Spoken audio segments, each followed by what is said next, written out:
Hi guys, Darth CJ Sammy here with another Star Wars The Vintage Collection action figure review. Today I'm going to be reviewing the Phantom Menace Darth Maul figure, probably the best figure of the wave and one of the most anticipated figures of the wave. So let's take a look at this guy. This guy is absolutely phenomenal. The definitive Darth Maul comes with a ton of accessories, packed with articulation. Sculpting work is phenomenal. I really love this guy. Right off the bat, I tell you, if you're a fan of Star Wars, you just have to have Darth Maul, especially this one. Get a quick look at that here. As you can see, he's wearing a sockets robe and a plastic hood combinement. I like that. Again, it works well. It really captures that look with the hood instead of a sockets hood being all over the place. This one's very, very nice. Really captures the look. Doesn't, and you can still get a bit of articulation in there. Very cool. Just remove the accessories here. Yet again, though we can't really spend too much time on just the robes, but the robes here, and unlike Darth Sidious's, his Sokka's robe is a lot rougher, a lot more fraying and rougher, so that's kind of cool.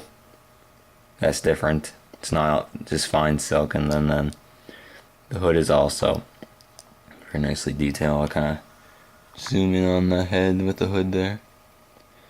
You might think it's a bit oversized. I think it's fairly good, maybe slightly oversized, but as the hood goes, still very cool though. The socket robe is not in the sleeves, not very much, but it definitely flows a bit too much. But still, it's not that bad. Anyways, I will remove the hood and the soft goods, give you a better look at the figure. And something fell off, but that's okay.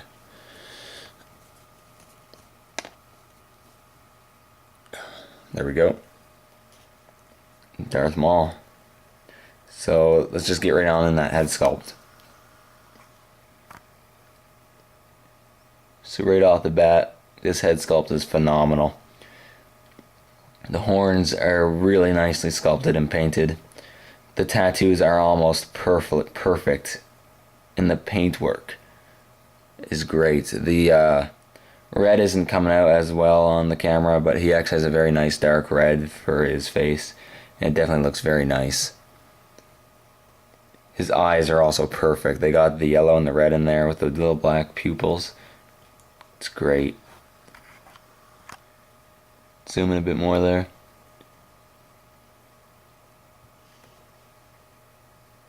Very cool. You can definitely get a look at those eyes there. As for the rest of the figure, very nicely sculpted. Not a whole lot of paint apps though, it's pretty much just black. Got his glove there. His belt is actually assembled backwards when you open him up, so you just gotta kind of turn it around. But other than that, it's fine. On here, he actually has a sculpted wrist communicator, which is painted silver, which is really cool. Nice added touch. Down here, you got some soft goods. Lower tuning robe thing. Very nice add for the not to hinder articulation. It's kind of long. I think it's a bit too long, but it's fine. And you got his boots. So really cool, really nicely sculpted figure. As for articulation, he has a ball jointed neck, which has a good range of motion.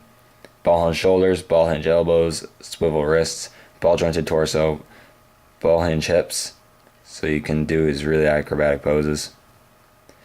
Ball hinge knees and ball hinge ankles, so he has a ton of articulation, which I definitely think is required for Darth Maul, and they definitely came through. Very good. As for accessories, comes with quite a few. So you already saw the soft goods and the hood. He comes with a pair of macro binoculars. Well, let's put the figure down here. Zoom in, give you a look at those. Very cool. There's a bit of a red paint there for some detail, but the sculpting works nice and you can hold it very well. So that's cool. It comes with an unlit lightsaber hilt. There we go.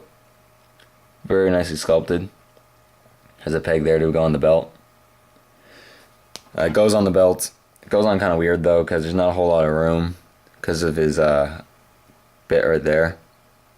So you can plug it in, but it only goes about that far. It doesn't go straight, so you kind of have to angle it back like that.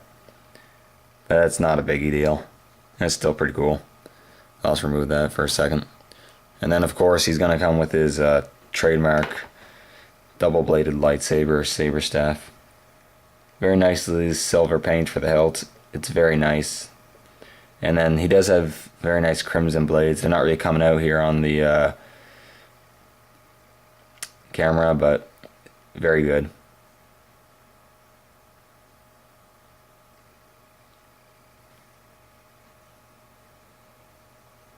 And there's an added feature. The lightsabers can actually split in two via a peg. Very cool. So you can actually have the big lightsaber, or you can reenact the scene where Obi-Wan cuts his lightsaber in half. Have two lightsabers. Have them dual wield, which is really cool. Anyways, I think that actually about does it. Overall, he's a fantastic figure. I definitely recommend him to any Star Wars collector. He's definitely a must-have figure. And I recommend you pick him up. So there's just his head sculpt again. I just love this figure. 5 out of 5. He's perfect, honestly. I don't think Hasbro's gonna be really hard pressed to make a better one. I just love the head sculpt. I can't get over the head sculpt. Anyways, that does it for this review. Thanks for watching. If you have any questions or comments, please leave a comment, and I'll see you all in the next video.